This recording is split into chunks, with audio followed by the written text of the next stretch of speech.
Les services de sécurité craignent d'être débordés. Alors ils envoient même une sœur au front pour tenter de calmer la foule. Mais rien ne peut arrêter le déferlement de cette marée humaine. État du Vatican, au cœur de Rome. Le plus petit État du monde, mais aussi le plus secret. Nous sommes au QG de la sécurité du pape, dans le commissariat du Saint-Siège. On va charger notre matériel technique. Le commissaire Luca est le chef des gardes du corps du pape François. C'est sur lui que repose toute la sécurité du Saint-Siège. Depuis 8 ans, il dirige la brigade antiterroriste du Vatican et ses 130 hommes. Et qu'est-ce qu'il y a dans ces valises? Là, vous avez un poste de radio et d'autres matériels. Mais vous pouvez pas nous dire ce que c'est? Non, c'est du matériel technique. C'est pour des opérations spéciales. Mais il y a quoi exactement dedans? Attendez, je préfère qu'on n'en parle pas. S'il vous plaît, coupez la caméra. Un matériel classé secret défense qui accompagne le pape dans tous ses déplacements. Ce matin, comme chaque mercredi, le commissaire Luca va couvrir une sortie du pape sur la place Saint-Pierre. Pour lui, c'est un peu la répétition générale avant la canonisation. Nous traversons le Saint-Siège par l'intérieur. Jusqu'à cette zone, le pape est en sécurité, caché par les murailles du Vatican. Au-delà, les services de Luca prennent en main la sécurité du chef de l'Église catholique. Vous êtes ici sur le dernier parking du Vatican. Les gardes suisses ouvriront ce portail à 7 heures. Et c'est à travers ce tunnel que François accédera à la place Saint-Pierre. Il arrivera avec sa papa mobile et il rejoindra la place Saint-Pierre pour être accueilli par la foule des fidèles. Derrière ce portail, plusieurs milliers de personnes attendent la sortie du pape. Le voilà qui arrive. Le commissaire Luca court devant la voiture. C'est lui qui ouvre la marche. Pour lui, ces sorties sont toujours un moment critique. Car dans sa papa mobile, ouverte sur les côtés, le pape est à découvert. Ce que Luca redoute le plus, c'est l'attentat, le geste d'un fou ou d'un terroriste, comme ici même en 1981, lors de l'attaque contre Jean-Paul II. Avec Luca, 15 gardes du corps, armés, entièrement dévoués à leur pape. Car pour être sélectionné par le Vatican, il faut être catholique, pratiquant et célibataire. Luca est sous tension, car François ne prévient jamais de ce qu'il va faire. Il peut décider de s'arrêter, prendre des enfants dans les bras. Parfois, comme aujourd'hui, il descend de sa voiture pour un bain de foule et fait le reste de sa route à pied. Luca doit alors improviser. Il n'a plus aucune prise sur le pape. Il ne lui reste qu'à scruter la foule.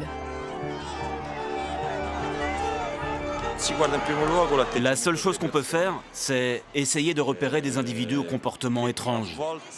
Ceux qui ne sont pas adaptés à l'ambiance générale. Par exemple, une personne qui vient place Saint-Pierre et qui garde tout le temps la tête baissée, qui ne vit pas les mêmes émotions que les autres. C'est pas normal. Pour repérer les individus suspects, Luca et ses équipes ne sont pas tout seuls.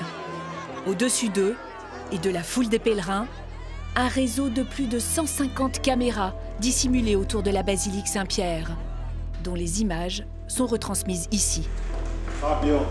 Fabio, tu me fais un zoom sur la droite du parvis, là? Nous sommes dans les locaux de vidéosurveillance de l'État du Vatican. Dans ces murs ancestraux, un équipement high-tech. Pour surveiller ses fidèles, le Vatican déploie les grands moyens. Chaque point rouge représente un lot de plusieurs caméras. Ça, ce sont des bénévoles avec un curé. Des caméras qui scrutent le comportement et le visage de chaque pèlerin. Elles peuvent même traquer les petits sacrilèges. On peut voir par exemple si quelqu'un garde une hostie en souvenir et la glisse discrètement dans sa poche au lieu de la manger. Bon, dans ce cas, on signale et c'est le bénévole à côté qui va intervenir.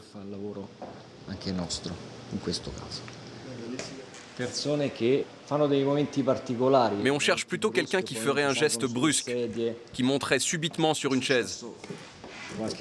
C'est arrivé la dernière fois, quelqu'un est sorti à toute allure, on l'a interpellé. Bien sûr, on ne peut pas intervenir nous-mêmes, mais on envoie un message au garde du corps et on déclenche l'intervention.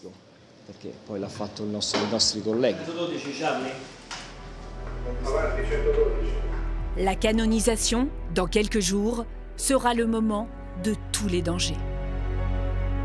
Car ce jour-là, 800 000 personnes vont débarquer à Rome. Sur la place Saint-Pierre, un épisode historique sans précédent va se jouer.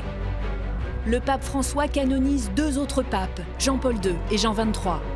Un événement planétaire. 2 milliards de personnes regardent la cérémonie en direct à la télévision. Pour cette grande fête de la chrétienté, les pèlerins du monde entier affluent dans Rome.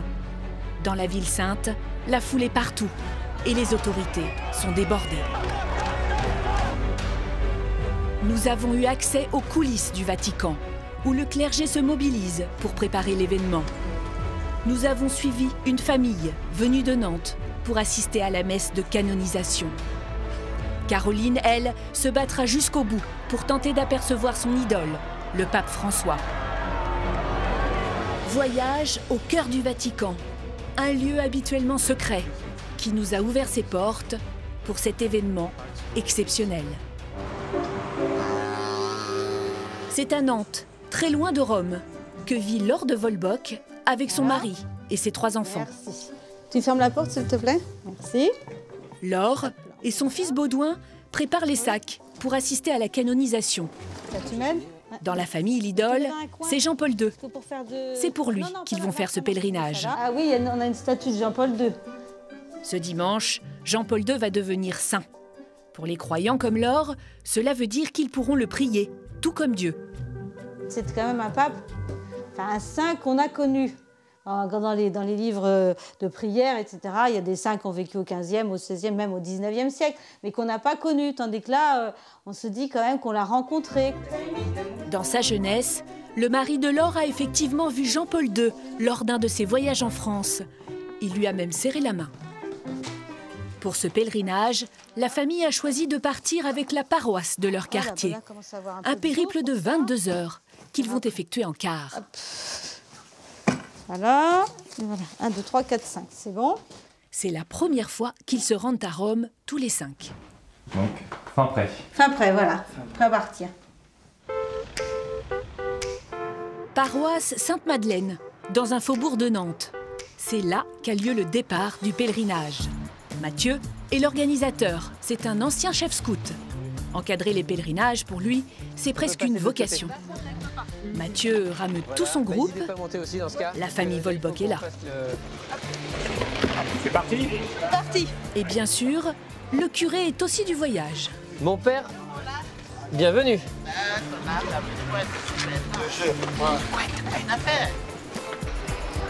Et c'est parti pour une traversée de l'Europe de 2000 km.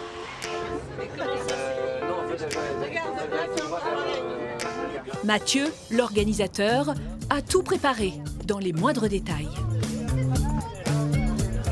On va vous distribuer des pochettes par personne, des pochettes du pèlerin, donc dans lesquelles vous avez 2 étiquettes pour vos bagages. Vous avez une carte de Rome, vous avez un Magnificat. Un kit du parfait pèlerin qui ravit les passagers. On a une photo de Jean 23, de Jean-Paul II aussi? Oui. Ah, j'ai que Jean 23, moi. Moi, j'ai les 2. Ah, il y en a qui ont de la chance. Il y a même un foulard orange pour retrouver ses amis pèlerins dans la foule. Et voilà. Oui. La nuit tombe. Parmi les passagers, une religieuse, Blandine. Ce qu'elle apprécie le plus, c'est de voyager entre fidèles. Merci. Le but, c'est de pouvoir vivre quelque chose ensemble. Sinon, on prendra chacun un avion ou bien notre voiture et puis on vivra notre pélé tout seul. Une aventure humaine.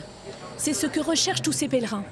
Même si, pour le moment, la priorité, c'est surtout de tuer le temps. Moi, je regarde le dîner de con. Parce que je trouve que c'est un bon film. Un film pas très catholique. Alors pour se rattraper, ces pèlerins high-tech ont emmené leur Bible numérique. Et figurez-vous que j'ai mon bréviaire dessus. Des prières dedans, les prières aussi. C'est fou ce que ça contient, la Bible. J'ai pris sur le site internet du Vatican le livret de la messe de canonisation qu'on va avoir dimanche. Et avant de s'endormir, une petite prière s'impose. Maintenant, Seigneur, tu peux me laisser m'en aller dans la paix. Maintenant, Seigneur, tu peux me laisser reposer. Il est minuit, il reste encore 1500 km à faire, plus de 17 heures de voyage. À Rome, les préparatifs de la cérémonie sont en cours. Nous sommes au couvent des Sœurs Oblates de l'Enfant Jésus, un ordre séculaire, discret, au cœur du Saint-Siège. Sœur Elvira, Sœur Martha et Sœur Rita sont les blanchisseuses du pape. C'est sec? C'est encore un peu humide. On prend juste cette rangée-là. Dans ce couvent, on lave et on repasse le linge personnel du Saint-Père depuis 4 siècles. Ici, le temps semble s'être arrêté. Le stress, les sœurs ne connaissent pas. C'est le linge du Vatican qu'on a lavé à la main et qu'on va maintenant repasser. À 2 jours de la canonisation, les petites sœurs du pape, comme on les appelle ici, ont pourtant beaucoup de travail. Il y a de quoi faire. Mais ça nous garde en forme. Depuis 3 semaines, elles travaillent 7 jours sur 7. Elles lavent et repassent les 1600 aubes de tous les prêtres, évêques et cardinaux qui célébreront la messe. Des aubes réservées aux grands événements du Saint-Siège. On fait tout à la main ici. On n'a pas de machine. Un travail lent, méticuleux. Les mêmes gestes, répétés depuis des siècles. Chaque costume répond à un code très précis. L'aube, que Sœur Elvira repasse, c'est une aube à 3 rayures, réservée aux évêques et aux cardinaux. Mais la robe la plus importante, bien sûr, c'est celle du pape. Alors, je vais préparer l'aube du Saint-Père. La voilà. Elle est blanc cassé et un peu plus longue que les autres. Et elle la met quand, cette aube? Quand il célèbre la messe, quand il donne sa bénédiction, tout le temps. Ici, les sœurs connaissent les papes par cœur. Elles les appellent simplement par leur prénom. Cette aube, elle a servi aussi au pape précédent? Non, non, celle-ci a été faite spécialement pour François. Car François, lui, il est grand. Et Benoît, il est tout petit. Alors toute sa garde-robe est neuve. Elle a été réalisée juste après l'élection. C'est l'aube que le Saint-Père portera pour la canonisation. Alors les sœurs y prêtent une attention toute particulière. Évidemment, pas question de faire de faux plis. Rita, tu m'aides à faire les plis? Rita! Tire un peu, Rita.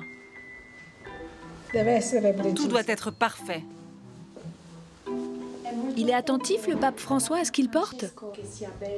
Non. Ce qu'on lui met sur le dos, il s'en fiche complètement. Tu comprends? Non, il n'aime pas les belles choses. Comme Benoît, par exemple. François est beaucoup plus modeste, simple. Même encore plus que Jean-Paul.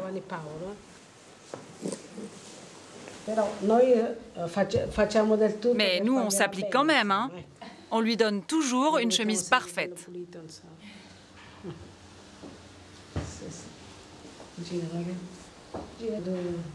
La doyenne des repasseuses, c'est Rita. À 87 ans, cela fait plus de 60 ans qu'elle repasse.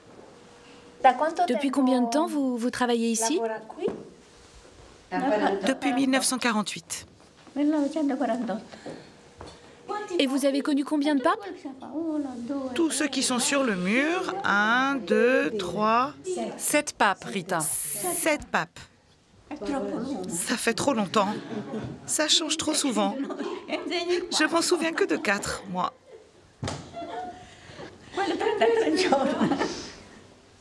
Quand les sœurs ont repassé 50 chemises, elles remplissent une caisse comme celle-ci. Maintenant, on range le linge qu'on a repassé là-dedans. La caisse partira à la sacristie de la basilique Saint-Pierre. Demain matin, à 7 h, tout devra être prêt pour habiller le pape et l'ensemble du clergé du Vatican.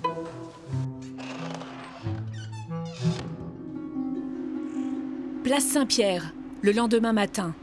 Le soleil vient juste de se lever. Nous retrouvons le commissaire Luca. La place est déserte. C'est lui qui a totalement bouclé la zone. Allez, maintenant, tous les deux, vous allez faire l'inspection des colonnes.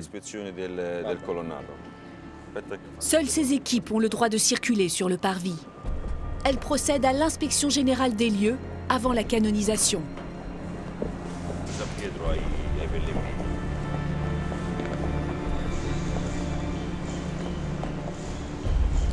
Alors comme ça, la place entière est à vous. Oui. Enfin, entre guillemets.